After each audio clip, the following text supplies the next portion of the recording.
Hello friends, स्वागत है आप सभी का आपके अपने यूट्यूब चैनल स्टडी लैब 2.6 में। तो दोस्तों, इस वीडियो में हम लोग सोशल साइंस के अति महत्वपूर्ण ऑब्जेक्टिव क्वेश्चंस को करने वाले हैं, जो कि बोर्ड एग्जाम में हमेशा पूछा जाता है। तो इसे एक तरह से कहा जाए तो टॉप वीवीआई कह सकते हैं। तो फ्रेंड्स, चलिए आज का पहला क्वेश्चन को देख लेते हैं। कह रहा है, भारत में सर्वोच्च न्यायालय के मुख्य न्यायाधीश की नियुक्ति कौन करता है? ऑप्शन ए में दिया प्रधानमंत्री, ऑप्शन बी में राष्ट्रपति, और ऑप्शन सी संसद, और ऑप्शन डी उपराष्ट्रपति। तो फ्रेंड्स, इसका क्या आंसर होगा? तो फ्रेंड्स, इसका जो आंसर होने वाला है, इसका आंसर क्या होगा? ऑप्शन बी इज करेक्ट हो जाएगा। भारत के सर्वोच्च न्यायालय के मुख्य न्यायाधीश की नियुक्ति कौन करता है? तो भारत के राष्ट्रपति। तो चलिए ध्यान रखिएगा। अब नेक्स्ट क्वेश्चन को देख लेते हैं। नेक्स्ट क्वेश्चन कह रहा है, भारत में सर्वोच्च न्यायालय के मुख्य न्यायाधीश की नियुक्ति। तो फ्रेंड्स, ये क्वेश्चन रिपीटेशन है, तो चलिए अब नेक्स्ट क्वेश्चन को देख लेते हैं। नेक्स्ट क्वेश्चन में कह रहा है, सूचना के अधिकार आंदोलन की शुरुआत कहाँ से हुई? Option A option A Rajasthan, option B Delhi, और ऑप्शन सी तमिलनाडु, और ऑप्शन डी क्या बिहार। तो फ्रेंड्स, इसका क्या आंसर होगा? तो इसका जो आंसर राइट होगा क्या? राजस्थान इज करेक्ट हो जाएगा। तो चलिए ध्यान रखिएगा। अब नेक्स्ट क्वेश्चन को देख ही लेते हैं। चलिए नेक्स्ट क्वेश्चन कर रहा है, बिहार के किस जिले का प्रति व्यक्ति आय सर्वाधिक है? Option A Patna, option B Gaya, और ऑप्शन सी में दिया शिवहर, और ऑप्शन डी नालंदा। तो बिहार के किस जिले का प्रति व्यक्ति आय सर्वाधिक है, इसे ऑप्शन लगाना है। तो फ्रेंड्स, ऑप्शन ए इज क्या करेक्ट हो जाएगा? पटना जिले की प्रति व्यक्ति आय सर्वाधिक है। तो चलिए इसे ध्यान रखिएगा। चलिए नेक्स्ट क्वेश्चन को देख ही लेते हैं। तो नेक्स्ट क्वेश्चन कह रहा है, वैश्वीकरण के मुख्य अंग कितने हैं? ऑप्शन ए में दिया हुआ 1, ऑप्शन बी 2, और ऑप्शन सी में दिया हुआ है 3, और ऑप्शन डी में दिया हुआ है कितना? 4। तो फ्रेंड्स, इसका क्या आंसर होगा? इन चारों में से लगाना है। तो वैश्वीकरण के मुख्य रूप से कितने अंग है? 4 अंग है। तो चलिए अब नेक्स्ट क्वेश्चन को देख ही लेते हैं। कह रहा है नेक्स्ट क्वेश्चन में, सर्वभूषणों की परिशुद्धता को सुनिश्चित करने के लिए किस मान्यता प्राप्त चिन्ह का होना आवश्यक है? ऑप्शन ए में ISI, ऑप्शन बी में दिया हॉलमार्क, ऑप्शन सी में दिया हुआ एगमार्क, और ऑप्शन डी में दिया हुआ इनमें से कोई नहीं। तो फ्रेंड्स, इसका क्या आंसर होगा? तो फ्रेंड्स, इसका जो आंसर होगा हॉलमार्क, ऑप्शन बी इज क्या करेक्ट हो जाएगा। स्वर्ण भूषणों की परिशुद्धता के लिए सुनिश्चित के लिए हॉलमार्क का चिन्ह लगाया जाता है। तो इसे ध्यान रखिएगा। चलिए अब तो गाइस नेक्स्ट क्वेश्चन को देख लेते हैं। नेक्स्ट क्वेश्चन कह रहा है, फूट डालो और राज करो की नीति अपनाई। ऑप्शन ए अंग्रेजों ने, ऑप्शन बी व्यवसाय प्रधान ने, ऑप्शन सी में दिया उद्योग प्रधानों ने, और ऑप्शन डी दिया हुआ उपयुक्त तीनों। तो फूट डालो और राज करो की नीति किसने अपनाई? इसका आंसर जो जाएगा क्या? अंग्रेजों ने। ऑप्शन ए इज करेक्ट हो जाएगा। तो चलिए अब नेक्स्ट क्वेश्चन को देख ही लेते हैं। नेक्स्ट क्वेश्चन कह रहा है, योजना आयोग के अध्यक्ष होते हैं ऑप्शन ए मुख्यमंत्री, ऑप्शन बी गृह मंत्री, ऑप्शन सी वित्त मंत्री, और ऑप्शन डी में दिया हुआ प्रधानमंत्री। तो चलिए इसका क्या आंसर होगा? तो योजना आयोग के अब अध्यक्ष कौन होते हैं?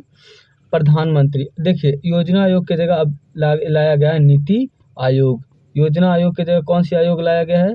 नीति आयोग। तो ये बात ध्यान रखिएगा। 2015 से इसे बदलकर नीति आयोग कर दिया गया है। तो चलिए फ्रेंड्स नेक्स्ट क्वेश्चन को देख लेते हैं। कर साख का क्या अर्थ है? ऑप्शन ए विश्वास करना, ऑप्शन बी ऋण लौटाने की क्षमता, और ऑप्शन सी ए और बी दोनों, और ऑप्शन डी दिया इनमें से कोई नहीं। तो साख का क्या अर्थ होता है? ऑप्शन ए और बी दोनों करेक्ट हो जाएगा। विश्वास करना और ऋण लौटाने की क्षमता होनी चाहिए। तो चलिए हम नेक्स्ट क्वेश्चन को देख ही लेते हैं। नेक्स्ट क्वेश्चन में कह रहा है, बांग्लादेश के नोबेल पुरस्कार से सम्मानित व्यक्ति हैं। ऑप्शन ए में दिया प्रोफेसर इकबाल यूनुस, और ऑप्शन बी में दिया हुआ प्रोफेसर मोहम्मद यूनुस, और ऑप्शन सी में दिया मोहम्मद रहीम यूनुस, और ऑप्शन डी में दिया हुआ है मोहम्मद शफीक यूनुस। तो फ्रेंड्स, इसका क्या आंसर होगा? तो इसका जो फ्रेंड्स आंसर होगा professor Mohammad Yunus. B is क्या इसका करेक्ट हो जाएगा आंसर। तो चलिए अब नेक्स्ट क्वेश्चन को देख ही लेते हैं। नेक्स्ट क्वेश्चन कह रहा है भारत में सेवा क्षेत्र को समानतः कितने भागों में बांटा जा सकता है? ऑप्शन ए 2, ऑप्शन बी में दिया हुआ 4, ऑप्शन सी में 6 और ऑप्शन डी में 8। तो फ्रेंड्स सेवा क्षेत्रों को समानतः कितने भागों में बांटा जा सकता है? तो इसका करेक्ट आंसर ऑप्शन ए हो जाएगा। ऑप्शन ए में 2, यानी सेवा क्षेत्रों को 2 भागों में बांटा जा सकता है। तो चलिए नेक्स्ट क्वेश्चन को देख ही लेते हैं। नेक्स्ट क्वेश्चन कह रहा है WTO का विस्तारित रूप है। ऑप्शन ए में world trade organisation, option B में world trade organisation, option A में वुमेन ट्रेड ऑर्गेनाइजेशन और ऑप्शन बी में वर्ल्ड ट्रेड ऑर्गेनाइजेशन और ऑप्शन सी में वर्ल्ड टोर ऑर्गेनाइजेशन और ऑप्शन डी में बिग ट्रेड ऑर्गेनाइजेशन। तो फ्रेंड्स इसका क्या आंसर होगा? तो फ्रेंड्स WTO का फुल फॉर्म होता है वर्ल्ड ट्रेड ऑर्गेनाइजेशन। तो ऑप्शन बी इस क्या करेक्ट हो जाएगा। तो चलिए अब नेक्स्ट क्वेश्चन को देख लेते हैं। नेक्स्ट क्वेश्चन कह रहा है सूखा किस प्रकार की आपदा है? ऑप्शन ए प्राकृतिक, ऑप्शन बी मानवीय और ऑप्शन सी सामान्य आपदा और ऑप्शन डी इनमें से कोई नहीं। तो फ्रेंड्स सूखा किस प्रकार की आपदा है? तो सूखा एक क्या प्राकृतिक आपदा है। तो चलिए नेक्स्ट क्वेश्चन को देख ही लेते हैं। नेक्स्ट क्वेश्चन है कह रहा भारतीय राष्ट्रीय कांग्रेस की स्थापना कब हुई? ऑप्शन ए 1879 और ऑप्शन बी 1881 और ऑप्शन सी 1883 और ऑप्शन डी में दिया 1885। तो फ्रेंड्स इसका आंसर क्या होगा? तो भारतीय राष्ट्रीय कांग्रेस की स्थापना 1885 ईस्वी में हुई थी। इस क्वेश्चन को ध्यान रखिएगा। चलिए नेक्स्ट क्वेश्चन को देख लेते हैं। कह रहा है BS नायपाल थे मतलब क्या थे?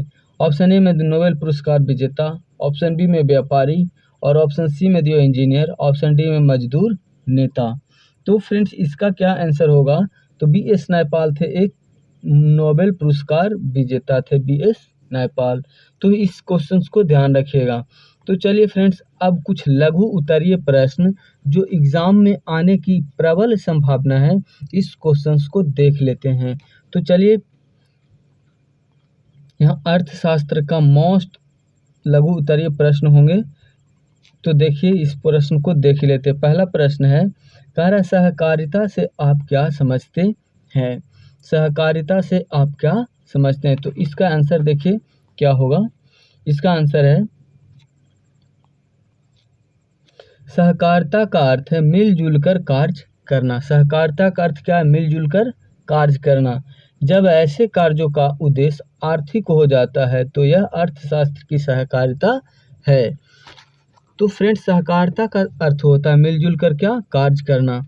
अर्थ यह कि एक संगठन जिनके अंतर्गत 2 या अधिक व्यक्ति मिलजुल कर स्वेच्छापूर्वक आर्थिक उद्योगों की पूर्ति हेतु कार्य करते हैं सहकारिता कहलाती है। सहकारिता का मतलब होता है पार्टनरशिप, यानी एक या दो व्यक्ति पार्टनरशिप पर कोई भी बिजनेस मिलजुल कर स्वेच्छापूर्वक आर्थिक उद्योग की पूर्ति के लिए करता है। तो इसको क्या बोलते हैं? सहकारिता। सामुदायिक विकास के लिए सहकारिता आवश्यक है। कई राज्यों में सहकारिता के माध्यम से लोगों ने अपना तथा समुदाय का आर्थिक विकास किया है। तो चलिए अब नेक्स्ट क्वेश्चन है, तो इस क्वेश्चन को ध्यान रखिएगा। अब नेक्स्ट क्वेश्चन कह रहा है बहुराष्ट्रीय कंपनी किसे कहते हैं? तो फ्रेंड्स इसका आंसर जो होगा देखिए, बहुराष्ट्रीय कंपनी की श्रेणी में वैसी कंपनियां आती है बहुराष्ट्रीय कंपनी की श्रेणी में वैसी कंपनियां आती है जिनका फैलाव विदेशों में हो, यानी एक से अधिक देशों में हो। उसे कौन सी कंपनी कहते हैं? बहुराष्ट्रीय कंपनी। वे अपनी विस्तार इकाइयों पर नियंत्रण एवं स्वामित्व रखती है, चाहे इनकी इकाइयां किसी भी देश में क्यों न हो। ये विश्व स्तर पर वस्तु और सेवाओं को प्रदान करती है तथा विभिन्न उत्पादों को भी जोड़ती है, जैसे टाटा मोटर्स हो गया और इन्फोसिस। इन सभी बड़े बड़े जितने भी कंपनी वो विदेश में भी अपना सामान को मतलब बनाते हैं, कंपनी फैला हुआ है। तो इस तरह से जिस कंपनी का फैलाव विदेशों में हो तो उस कंपनी को कौन सी कंपनी कहेंगे? बहुराष्ट्रीय कंपनी। तो फ्रेंड्स आई होप इस सभी आप सभी को अच्छा लगा होगा। तो फ्रेंड्स वीडियो को लाइक शेयर करिए और फ्रेंड्स आपसे यही निवेदन है कि आप चैनल पे पहली बार आएँ तो चैनल को सब्सक्राइब करके बेल आइकन को प्रेस कर दीजिए ताकि जब भी वीडियो अपलोड कर तो सबसे पहले आप तक पहुँचे।